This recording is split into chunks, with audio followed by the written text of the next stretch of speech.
Hello everyone, welcome back to the channel. Today we're diving deep into one of the most alarming and fast developing stories in Eastern Europe, a potential rebellion taking root in Belarus, where soldiers are reportedly joining civilians in defiance of their government. The ripple effects of this unrest are reaching far beyond Minsk, raising serious questions about whether Vladimir Putin's influence over his closest ally and perhaps over the entire post-Soviet sphere is beginning to fracture. The streets of Minsk, once eerily silent under authoritarian control, are now echoing with the sounds of defiance chants for freedom, flashes of protest banners, and the unmistakable tension that comes when the people lose their fear. Belarus, long ruled with an iron hand by President Alexander Lukashenko, is witnessing a rare and dangerous convergence, a growing civilian uprising that's being quietly and increasingly openly supported by elements within its own armed forces. This is not just a local protest, it's a geopolitical tremor that could shake the foundations of the Kremlin's power projection in Eastern Europe. To understand what's happening now, we must first rewind. For nearly 3 decades, Lukashenko has maintained power through a mixture of loyalty, suppression, and Moscow's support. When the 2020 presidential elections erupted in controversy with widespread accusations of fraud, thousands of Belarusians flooded the streets. But those protests were brutally crushed. The opposition was silenced, its leaders jailed or exiled, and the international community turned its attention elsewhere. The narrative seemed over, but beneath the surface, discontent never faded. Fast forward to today. What started as scattered anti-government protests in industrial cities like Hrodna and Brest has spiraled into something far more organized. Videos circulating on Telegram and other encrypted channels show groups of armed men, some in military fatigues with unit insignias, pledging allegiance not to Lukashenko, but to the Belarusian people. Analysts have confirmed that at least a few dozen low-ranking soldiers and officers have defected or refused orders. While small in number, these acts are symbolically seismic. For a country that relies on total control of its military to maintain power, even the slightest crack in that loyalty is a warning sign. Western intelligence sources, according to multiple reports, have been monitoring this shift closely. The timing is not coincidental. Russia's ongoing war in Ukraine has drained much of its manpower, attention, and political capital. Moscow's once constant support for Minsk financially, militarily, and politically has thinned. Lukashenko, who has long balanced between servitude and survival, now finds himself in a precarious position. Without Moscow's full backing, his regime's armor looks increasingly fragile. On the ground, the situation is tense.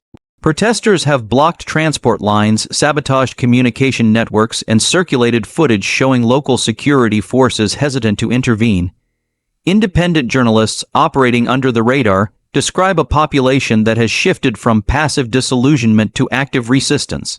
The spark, according to sources, came after reports emerged of Belarusian troops being quietly deployed to assist Russian operations near the Ukrainian border, something Lukashenko has long denied but never fully disproved. For many Belarusians, that was the final straw. The rebellion's momentum has been amplified by technology. Digital resistance networks, many coordinated from exile in Poland and Lithuania, have been feeding logistical support, cyber coordination, and even encrypted communication channels for local cells inside Belarus. The country's cyber-partisan movement, once a fringe collective, is now playing a central role, leaking government documents and military orders that expose the regime's paranoia. Some reports suggest that Belarusian air defense officers have begun sabotaging equipment or feeding false data, further undermining the state's control. From a geopolitical perspective, the implications are enormous. Belarus has long served as Russia's buffer state, a strategic corridor between NATO's eastern flank and the Russian heartland. Its geography is vital. Russian troops stationed there have provided critical staging points for Moscow's military campaigns, particularly during the early phases of the Ukraine invasion. If Belarus becomes unstable or worse, if it turns hostile to Moscow's influence, Putin's Western Front could collapse in strategic depth. What makes this situation even more volatile is the quiet but growing sympathy from the international community. While Western governments remain cautious about direct involvement, Intelligence agencies from NATO countries are reportedly providing analytical and communication support to Belarusian dissident networks. Poland, in particular, has positioned itself as a safe haven for exiled Belarusian activists and defecting soldiers.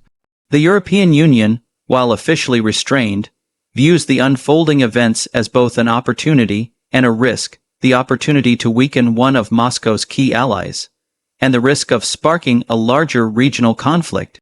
The mood inside the Kremlin is reportedly uneasy.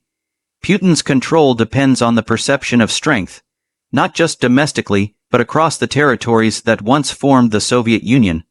Losing Belarus, or even seeing Lukashenko weakened, would shatter that image.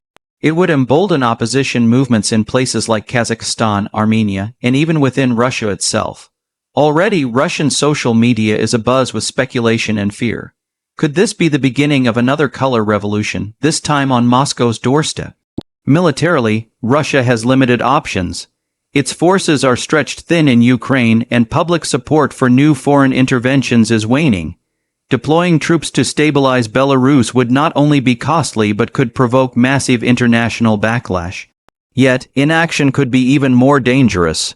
The Russian, Belarusian Union State, a project Putin has long used to justify integration and control, could disintegrate if Minsk falls into chaos.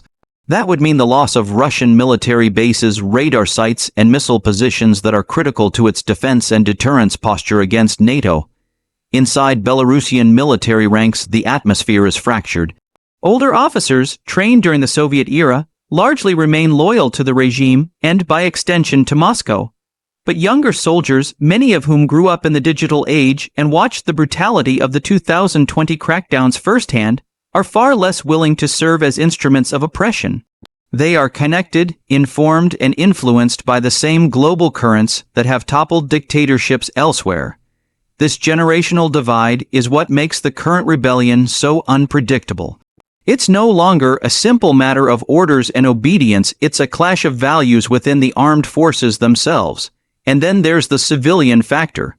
Despite years of propaganda and fear, the Belarusian public has evolved.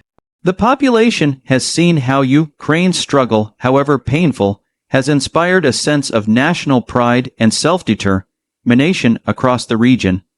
The idea that freedom is possible has seeped into the collective consciousness. It's no longer a dream whispered in secret. It's an expectation. That shift in mindset is what every authoritarian regime fears most, and what Putin and Lukashenko may no longer be able to contain. Behind closed doors, Lukashenko's administration is scrambling.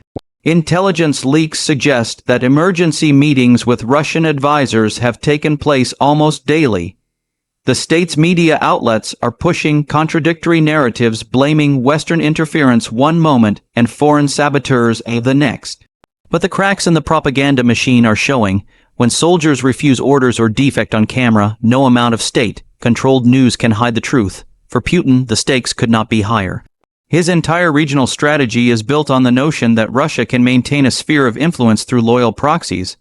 Belarus was the model, a dependent, obedient state that allowed Russia to project power westward without direct confrontation. If that model collapses, it sends a message to every other client state. Moscow's guarantees are no longer reliable. Economically, Belarus is bleeding. Western sanctions, intensified since the start of the Ukraine war, have crippled its trade networks and reduced access to global markets. Russia has provided financial lifelines, but even those are thinning as the Kremlin grapples with its own economic isolation.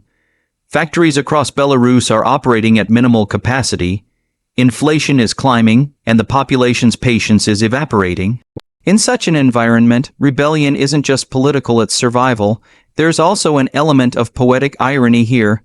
Lukashenko's power, which for decades depended on loyalty to Moscow, may now be undone by that very relationship.